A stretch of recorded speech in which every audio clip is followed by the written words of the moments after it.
Her voice was the only sound in the sterile room, a lifeline cast into the void where Sophie lingered. Dr. Elena Martinez, barely a year into her residency, sat by the comatose patient's bedside, reading aloud from a tattered copy of Jane Eyre, her words weaving a fragile bridge between life and the abyss. Tonight, like every night for the past 3 months, she whispered to Sophie Clark, praying that somewhere, deep within the silence, her words were being heard. Elena had first met Sophie on a rainy autumn evening in Seattle, at a crowded bookstore event celebrating local poets. Sophie, a 26-year-old graphic designer with a quick smile and eyes like a summer sky, had been reading her poetry, verses that danced with raw emotion and quiet rebellion. Elena, then a medical student burning the candle at both ends, had been captivated, not just by the words but by the woman who spoke them. Their conversation that night had stretched into hours, fueled by coffee and shared dreams, until Sophie scribbled her number on a napkin with a playful grin. "Don't lose this, Doc," she teased, her voice warm with possibility. They'd fallen into each other's lives effortlessly, two women navigating their late 20s with ambition and vulnerability. Sophie's art studio, cluttered with sketches and half-finished canvases, became Elena's sanctuary from the relentless pace of medical school. Elena, with her steady hands and quiet strength, grounded Sophie's wild, creative spirit. They were opposites in so many ways, Elena's meticulous nature clashing with Sophie's spontaneity, yet their differences only deepened their connection. They'd planned a future together, whispered promises of a life filled with art, travel and love. But life, as Elena had learned in her short time as a doctor, was cruelly unpredictable. 6 months ago, a car accident had stolen Sophie from the waking world. A drunk driver, a rain-slicked road, and a single moment had left Sophie in a coma, her vibrant spirit trapped in a body that refused to respond. Elena, who had once believed she could fix anything with enough study and determination, was powerless. The hospital, Harborview Medical Center, became both her workplace and her battleground, where she fought to keep Sophie tethered to life. Every evening after her rounds, Elena would slip into Sophie's room in the ICU. The nurses, who had grown fond of the young doctor's quiet dedication, left her undisturbed. She'd bring books, Sophie's favorites from Bronte to Neruda, and read aloud, her voice steady even when her heart ached. She'd talk about their past, their plans, the silly arguments over who made better coffee. "You're still here," she'd whisper, brushing a strand of blonde hair from Sophie's forehead. "I know you're fighting." The hospital room was a world unto itself, a cocoon of beeping monitors and antiseptic air. Elena had decorated it with small pieces of Sophie's life. A sketchbook filled with her drawings, a vase of daisies, Sophie's favorite, and a playlist of indie folk songs playing softly in the background. She clung to these rituals, believing they might anchor Sophie to the world. The other doctors, even the kind ones, had begun to speak in hushed tones about prognosis and quality of life. Elena refused to listen. She wasn't just a doctor. She was Sophie's partner, her advocate, her reason to hope. Tonight, as rain lashed against the window, Elena opened Jane Eyre to a dog-eared page. "I am no bird, and no net ensnares me," she read, her voice trembling with the weight of the words. She paused, looking at Sophie's still face, searching for any sign. A twitch, a flutter, anything. The monitors hummed, unchanging. Elena's chest tightened, a familiar ache of fear and longing. She reached for Sophie's hand, careful not to disturb the four-line, and squeezed gently. "Come back to me," she whispered. "Please."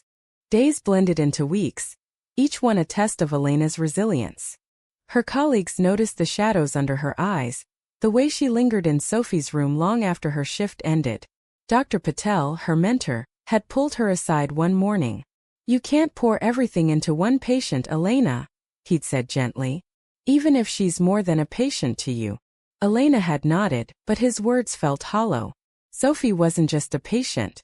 She was the woman who'd taught Elena to laugh at her own seriousness, who'd danced with her in the kitchen to old jazz records, who'd made her believe in love that could withstand anything. Elena's life outside the hospital had shrunk to nothing. Friends stopped calling, unable to compete with her single-minded devotion. Her apartment, once a cozy haven for her and Sophie, was now just a place to sleep between shifts. Yet in Sophie's room Elena felt alive. She'd talk about the future as if it were certain. The art gallery they'd opened together, the cabin they'd rent in the mountains, the dog they'd adopt and argue over naming. She refused to let go of the life they'd dreamed of, even as the world tried to pull it away. One evening, as Elena read a passage from Neruda's love sonnets, a nurse named Clara slipped into the room. "You're doing something special here," Clara said softly, her eyes kind. "I've seen a lot of patients, but the way you talk to her, it's like you're keeping her soul alive." Elena managed a small smile, her throat tight.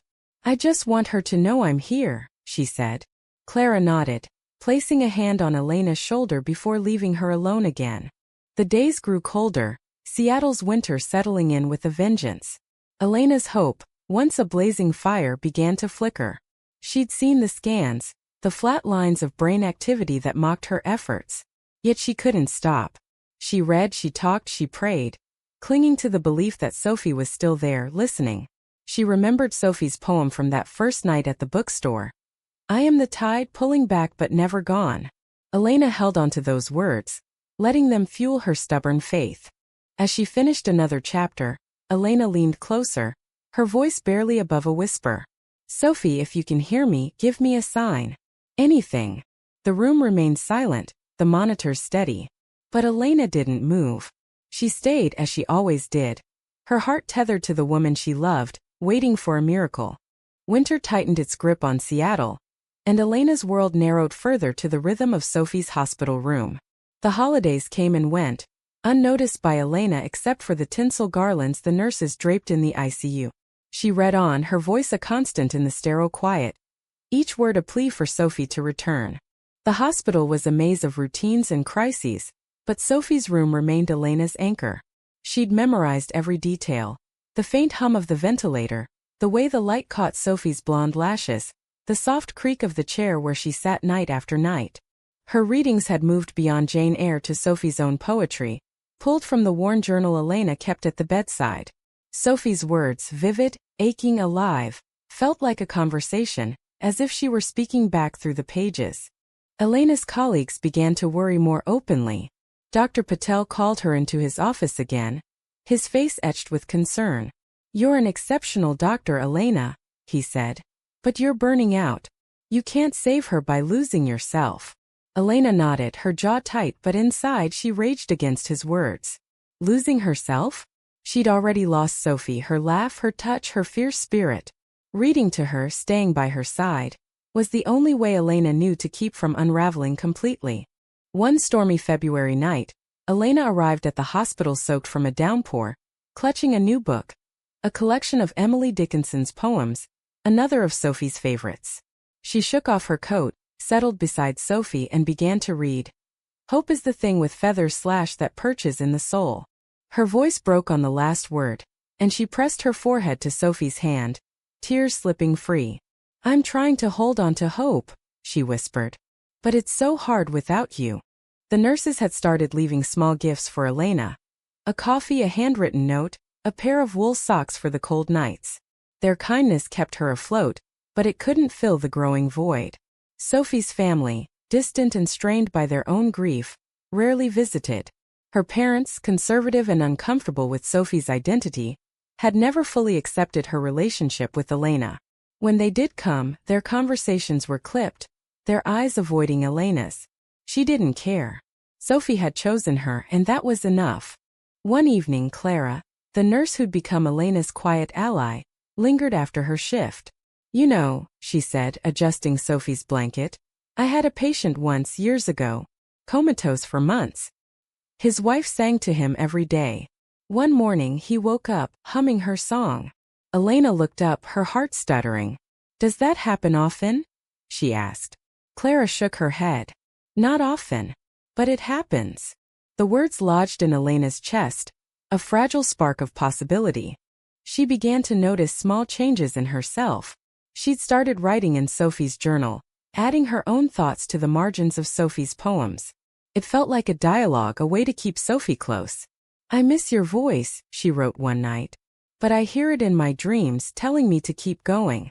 She'd read these entries aloud, hoping the words might reach Sophie where medical science couldn't. The hospital's routine marched on, but Elena's world was fracturing. She made mistakes, small ones like misfiling a chart or forgetting a meeting, but they haunted her. She was a doctor, trained to be precise, yet her exhaustion was winning.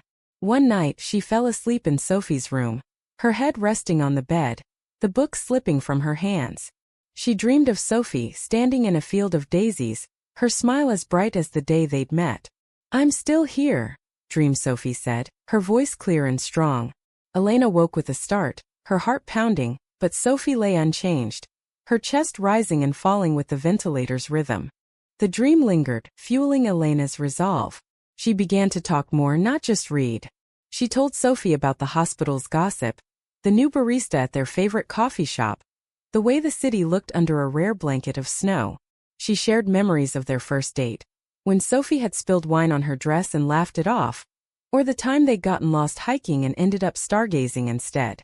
"You made everything an adventure," Elena said, her voice thick. "I need you to come back and make this one with me." As March approached, a new doctor joined the ICU team. Dr. Rachel Nguyen, sharp and ambitious, with a reputation for bluntness. She reviewed Sophie's case and pulled Elena aside. "The data isn't promising," Rachel said, her tone clinical. "Her EEGs show minimal activity. Have you considered letting her go?" Elena's blood ran cold. "She's not gone," she snapped. Rachel's eyes softened, but her voice stayed firm. "I know it's hard, but you're a doctor. You know the odds." Elena walked away, her hands shaking, refusing to let the words take root. That night, Elena sat closer to Sophie, her voice fierce. "They don't know you," she said, reading from Sophie's journal. "You're stronger than all of them." She read a poem Sophie had written about the ocean, its waves relentless and eternal. As she finished, she thought she saw Sophie's finger twitch. Her heart leapt, but the monitors showed no change. She stared, willing it to happen again, but the room remained still. Doubt crept in, sharp and cruel, but Elena pushed it away. She wouldn't give up. Not now. Not ever. Spring crept into Seattle, tentative and gray, but Elena barely noticed. Her days were a blur of hospital rounds and Sophie's bedside, her nights filled with words poured into the silence. The flicker of Sophie's finger, real or imagined, had ignited a fire in Elena, burning away the doubt that had begun to take hold. She doubled down on her rituals, filling Sophie's room with more pieces of their shared life. She brought a small painting Sophie had made, a vibrant abstract of blues and golds, and hung it where Sophie might see it if she woke. She played recordings of Sophie's favorite songs, hoping the melodies would stir something deep within. The nurses, used to Elena's presence, began to call her Sophie's doctor, a nickname that carried both affection and pity. Elena's own health was fraying. She'd lost weight, her cheeks hollow, her eyes perpetually red from lack of sleep. Her mother, a nurse herself, called from Chicago, her voice heavy with worry. "Mija, you can't carry this alone," she said. "You're not just her doctor, you're her partner. Let others help." Elena promised to try, but she couldn't delegate her heart. She felt Sophie slipping further away, and every moment away from her side felt like a betrayal. One morning, a new development shook Elena's fragile equilibrium. Sophie's parents arrived unexpectedly, their faces drawn. They'd been distant for months, but now they wanted to discuss options. Elena stood in the hallway, her arms crossed, as they spoke with Dr. Patel. "We're thinking about palliative care," Sophie's father said, his voice flat. "It's been too long." Elena's heart pounded. "She's still in there," she insisted, her voice rising. "I've seen signs, small ones, but they're real." Sophie's mother looked away, her lips tight. "We don't want her to suffer," she said. The conversation left Elena reeling. She stormed into Sophie's room, her hands trembling as she opened the journal. "They don't get to decide," she said aloud, her voice fierce. "You're fighting, I know you are." She read a poem Sophie had written about resilience, her words a battle cry. "I am the root that breaks the stone." Elena clung to those words, letting them steady her. She wouldn't let anyone, family, doctors, or statistics, take Sophie away. Clara, the nurse, became Elena's lifeline. She'd bring Elena dinner, sit with her during quiet moments, and listen as Elena poured out her fears. One night, Clara shared her own story. A sister lost to cancer, a grief that had taught her to hold on to hope even when it hurt. "You're doing what I couldn't," Clara said. You're keeping her alive in every way that matters. Elena nodded, tears in her eyes, and squeezed Clara's hand. For the first time, she didn't feel alone. Elena began experimenting with new ways to reach Sophie. She read studies about coma stimulation, incorporating sensory cues into her visits. She brought lavender-scented cloths, remembering how Sophie loved the smell. She played recordings of their old voicemails, Sophie's voice bright and teasing. "You're late again, Doc," one message said. And Elena laughed through her tears, imagining Sophie's smirk. She even tried singing, her voice soft and off-key, hoping the sound might pierce the fog of Sophie's mind. One evening, as Elena read from the bell jar, she noticed something. A faint flutter of Sophie's eyelids. Her breath caught, and she leaned closer, watching intently. "Sophie," she whispered, her heart racing. The monitor stayed steady, but Elena was sure she'd seen it. She called Clara, who checked Sophie's vitals but found no change. "It could be involuntary," Clara said gently, but Elena shook her head. "It's her. She's trying." The moment fueled Elena's determination, but it also sharpened her fear. What if she was wrong? What if she was chasing ghosts? She pushed the thoughts aside, focusing on the present. She started writing letters to Sophie, reading them aloud each night. "Dear Sophie," she began one. "Today I saved a patient in there. I kept thinking of you, how you tell me I'm a hero. But you're the hero fighting every day." She tucked the letters into the journal, a growing collection of her heart's confessions. As April bloomed, Elena faced a new challenge. The hospital administration, citing resource constraints, began pressuring Sophie's family to make a decision. Elena fought back, presenting research, pleading with Dr. Patel to advocate for more time. "She's responding," Elena said, her voice steady despite her exhaustion. "I've seen it." Dr. Patel sighed, his eyes kind but tired. "I'll do what I can," he promised, but Elena felt the weight of time closing in. That night, she sat by Sophie's side, her voice raw from hours of reading. "I need you to fight harder," she said, her hand clasped around Sophie's. "I can't do this without you." She read a poem from Sophie's journal, one about love as a lighthouse in a storm. As she finished, she felt a faint pressure in her hand. A squeeze so light it might have been nothing. But Elena's heart soared. She looked at Sophie, her eyes wide, and whispered, "I knew you were there." The faint squeeze of Sophie's hand became Elena's lifeline, a fragile thread she clung to with every ounce of her being. She reported it to Dr. Patel, who ordered new tests, an EEG and MRI, anything that might confirm what Elena had felt. The results were inconclusive, a maddening mix of faint signals and medical ambiguity, but Elena didn't care. She knew Sophie was fighting, and she would fight with her. The hospital's pressure on Sophie's family grew relentless. Her parents scheduled a meeting with the ethics board to discuss withdrawing life support, and Elena was given a chance to speak. She stood before them, her voice steady despite the tremor in her hands. "Sophie is still here," she said, presenting charts, notes, and her own observations. "I've seen her respond, small movements, changes in her eyes. She's not gone." The board listened, their faces unreadable, but Sophie's mother broke down, her sobs echoing in the sterile room. "We just want what's best for her," she said. Elena nodded, her throat tight. "So do I." The meeting bought them time, but not much. Elena threw herself into her mission with renewed fervor, her readings now a blend of literature, poetry, and personal stories. She told Sophie about their dream trip to Paris, how they planned to sketch by the Seine and eat croissants at dawn.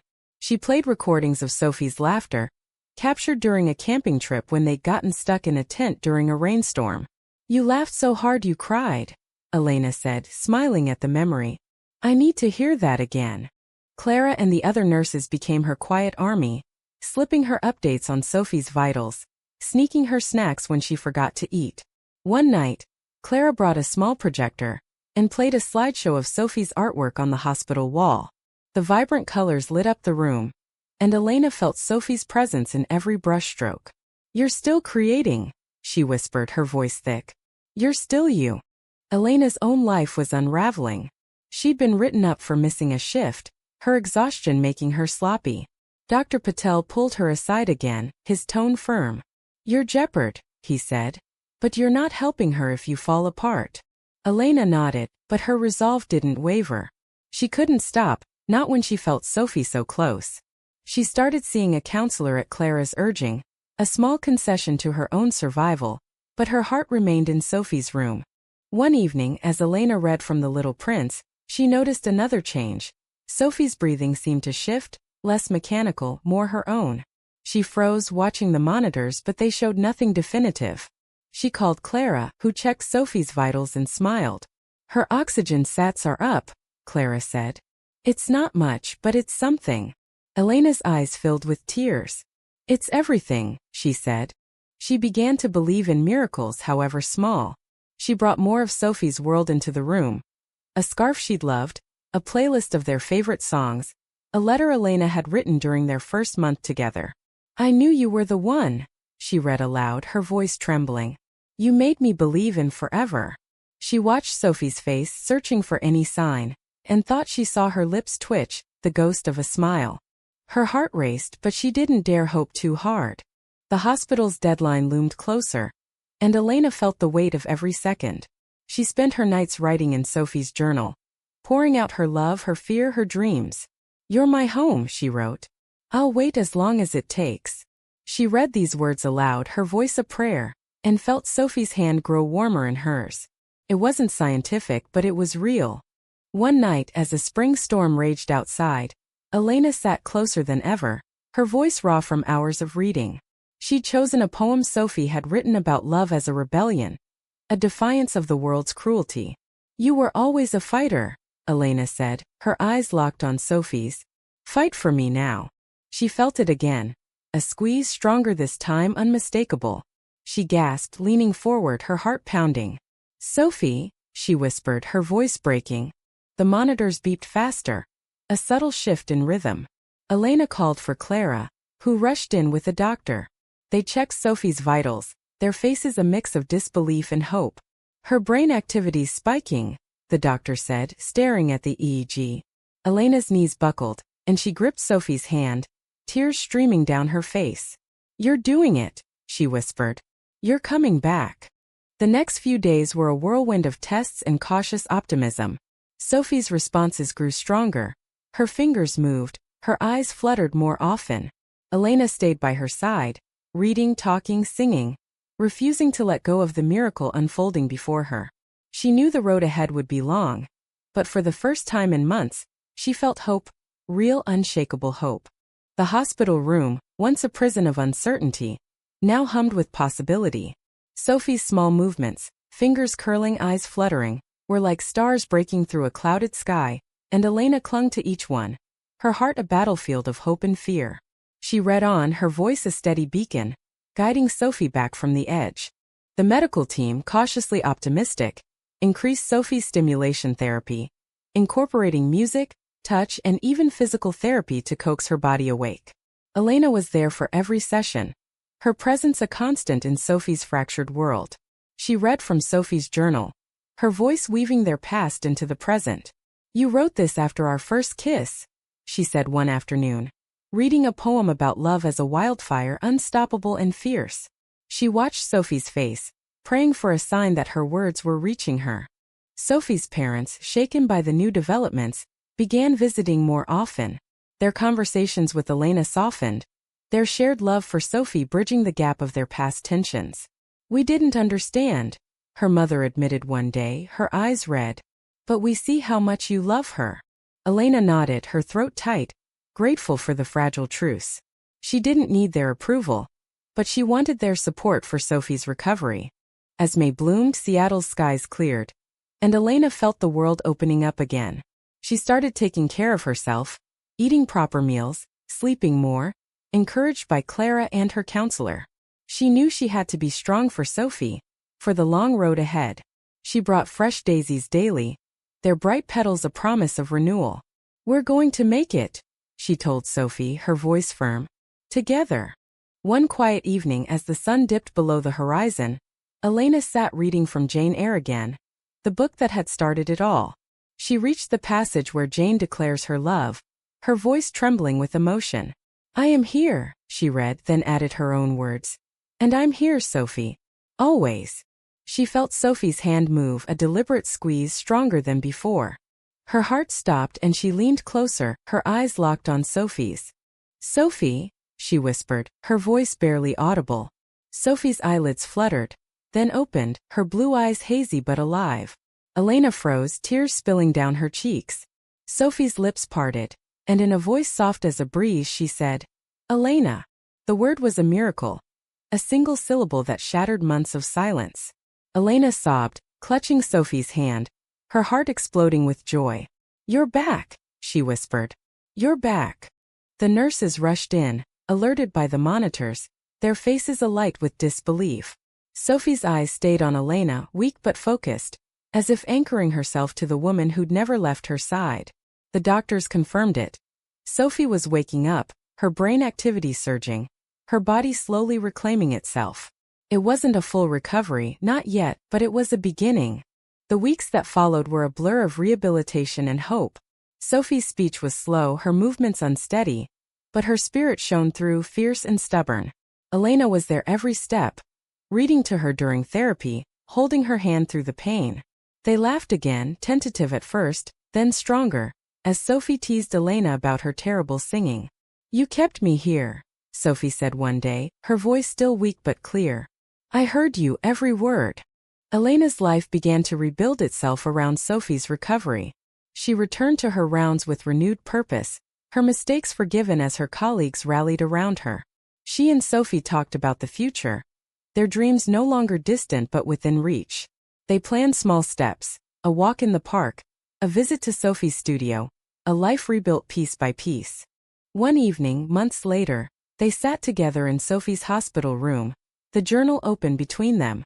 Sophie, stronger now, traced her fingers over Elena's handwriting in the margins. "You wrote to me," she said, her eyes soft. "You kept me alive." Elena smiled, her heart full. "You kept me alive too," she said. They leaned into each other, their foreheads touching, the world outside fading away. Their love, tested by silence and pain, had emerged stronger, a testament to the power of devotion. Elena had read to Sophie through the darkness, and Sophie had answered, her voice calling Elena's name. It wasn't just a miracle. It was their story, written in every word, every touch, every moment they'd fought for. And as they sat together, the future stretched before them, bright and unbroken, a canvas for their love to paint anew. Thank you for listening. Like and subscribe to get notifications about next videos.